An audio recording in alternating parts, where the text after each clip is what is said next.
is there some force on another level that is carrying an AK-47 saying to consciousness, get in that body or I shoot? If the answer to that is yes, then why these things go on in the world is a certain answer. If that answer is no, I suggest it is no, then there's another answer. Why would you? And this is a really big shift in the way we perceive the world. You see, the Bible, I think, talks about a life of 80 years and 10. And we do tend, and I understand that because that's the way we're programmed and encouraged to see it. We do see the period in this reality from what we call birth to what we call death as a life. We see it in isolation. But then is it in isolation? Or is it not in a infinite journey through infinite dimensions and reality and experience, in which we are not created at birth and then disappear at death, but actually we come out of one dimension into another one for a period, then out, and so on. When you see it like that, you see the human experience as, in effect, you live your life and you have an experience, and then you have another experience and another experience, and your life's made up of that. If you kind of went down the pub or whatever, did something, and then you perceive that as, or someone perceived that as your entire life, you'd say, don't be bloody stupid, it's just an experience. I've come down the pub. I'm going home in a minute. You know, what do you mean? What do you mean it's meant? But that's when you look that this birth to death period is life in isolation. That's what you're saying. You're saying that a part of this infinite flow is your life in its entirety. But when you take this version of it, then this birth to death period is, in the greater scheme of eternal experience, the equivalent of that moment where you're in the pub. It's an experience on an eternal journey. So that changes the perspective of so-called physical life dramatically, because now it's just another step on a journey. It's not a journey in itself, or almost. And then therefore you can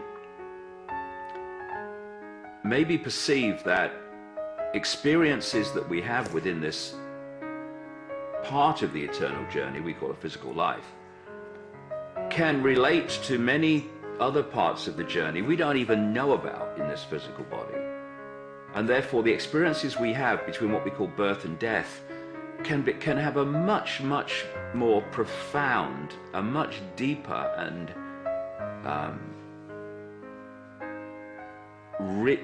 reason for being than we can work out from this perspective. So the question rightly comes that you've asked: why would a child come in to be abused?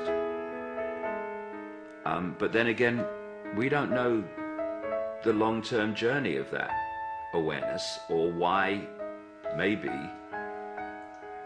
that experience would come to it, because we don't know what is happening in the journey, or what has happened in the journey before it entered this reality for a few score, 3 years and 10 or whatever. So these questions are basically, you know, on the back burner in a way, waiting for more information. And of course, when we leave this reality, what we call death, and we remove ourselves from the shell, suddenly we'll go, oh, I can see why that happened now. But we can't here, because we're seeing the next turn on the river instead of the whole journey from source to sea. But take someone like Cathy O'Brien.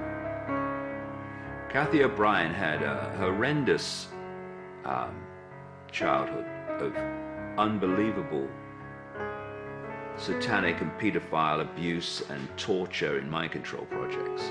Had a nightmare life right into her 30s till she got was helped out of it and what have you.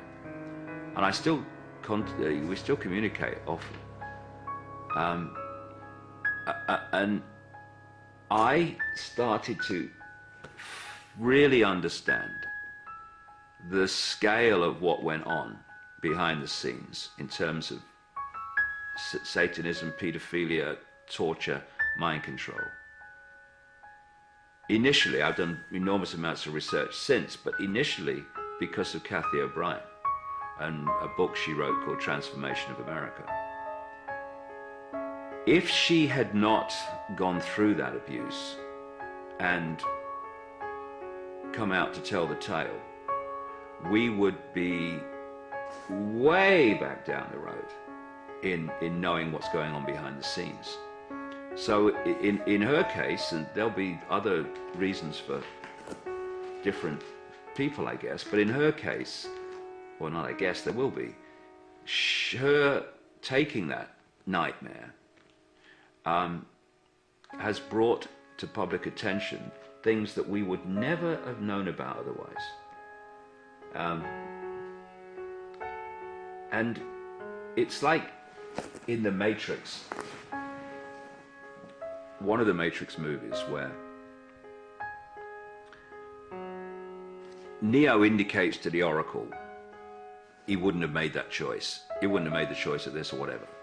And the Oracle said, but you've not come here to make a choice. You've already made it. You've come here to understand why you made the choice. And the difficulty is that that which is trying to understand why it made a choice is limited by the lens of the physical body and the body computer system, which allows it to experience this reality.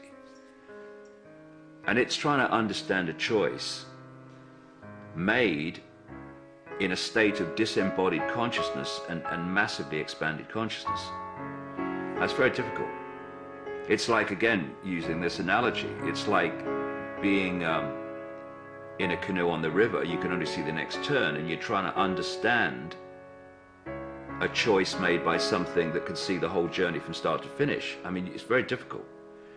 But the more you expand your awareness, the closer you get to that level which made the choice, the more you start to understand why you made the choice, why you're doing this.